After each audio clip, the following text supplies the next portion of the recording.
action so that they can provide expertise, the skills, in everything.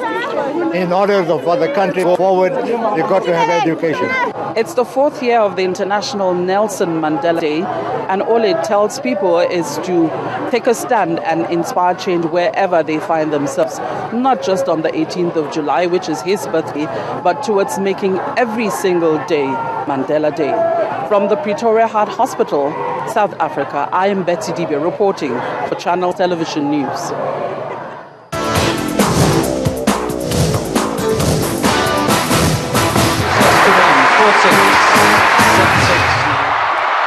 In sports news, the Nigerian basketball club Customs have frowned at the congested fixtures in the current league season.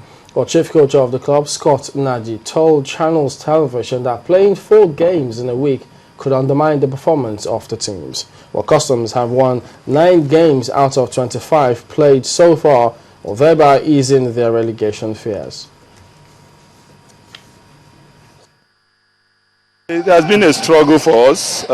We are not used to this back-to-back, and we really don't have a training ground. And with the rains, time to time, we don't have enough place to, go to train. And so many of the players get injuries, and when you are playing back-to-back, you play today, tomorrow, if somebody has injury, you have to look for a replacement. And most of them always have that problem. But it has been good. We have stood up to the task, and we are still striving to stay. To football now, Super Eagles chief coach Stephen Keshi has taken a swipe at football enthusiasts who roundly criticized his team's selection. But he told Channels Television that criticisms meant to make his team stronger are better and are accepted. He pleaded with the media to support his rebuilding agenda in the senior national team. Most of the attacking players are all coming back now, and hopefully they will get... The good thing with this team is that we create chances. My problem is if we don't create chances, then I get worried. But here, even, yes, we're not scoring goals, but we still create chances against teams like Spain, Uruguay, with what we have. That means the team is almost there. But, having most of the players coming back now, hopefully DK from US is going to be back very soon, and we'll take it from there. But I think once these guys are back, we'll walk in front of the goal. Everything should be okay. Don't talk bad about me because you don't like my face. Okay. But speak the truth. Just say it the way it is, the way you say it. And why would I take criticism? I live in a country where they criticize you all the time. So it's not a big thing. But don't just come out here because you take a pen and a paper, you think you can write and start. Listen, my name, Keshi, is not my name. Stephen is my name. And if somebody else is... That's name. Exactly, it's my family name. And if you start rubbishing Keshi's name in front of newspapers all over the world, I'll get angry with you. If only they were back when we played Spain, I would have felt better, really. But that's enough sport here. Our news track at this hour. Thank you so much for joining us. I am Cynthia Are. And I'm Chamberlain. So coming up next is Health News.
It's nice to have you join us on Health News. Thank you for staying with us on Channels Television.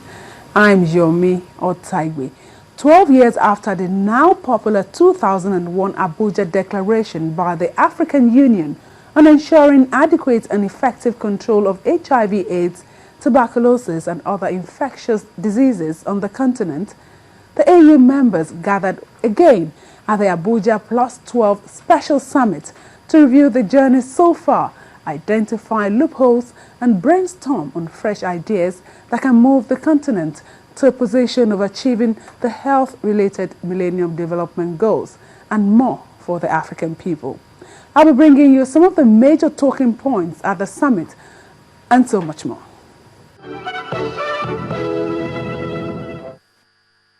Since the 2001 gathering in Abuja of heads of states of the African Union countries to undertake a critical review and assessment of the situation and consequences of HIV/AIDS, tuberculosis and other infectious diseases in Africa, most of the countries have gone ahead to try to implement resolutions and commitments. But 12 years on, funding gaps are still being missed with heavy reliance on donor countries. According to the African Union Commission, the number of African countries that have met the 15% of total annual budgetary allocation to health include Rwanda, Botswana, Niger, Malawi, Namibia and Burkina Faso. 6 out of 53 AU member countries. Let's take a look at the assessments of the member states and how they intend to bridge the gaps. This gathering of African heads of states and governments is the second since the 2001 Abuja Declaration, a follow-up on a 2006 meeting.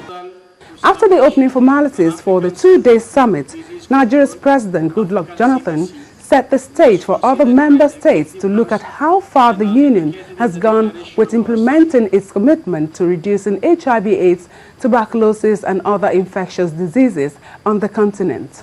In the intervening years since the national benchmarks, the Abuja Declaration of 2001 and the United Nations General Assembly Declaration of Commitment 2006, Africa has, against several odds, made significant progress towards reducing incidences of these diseases.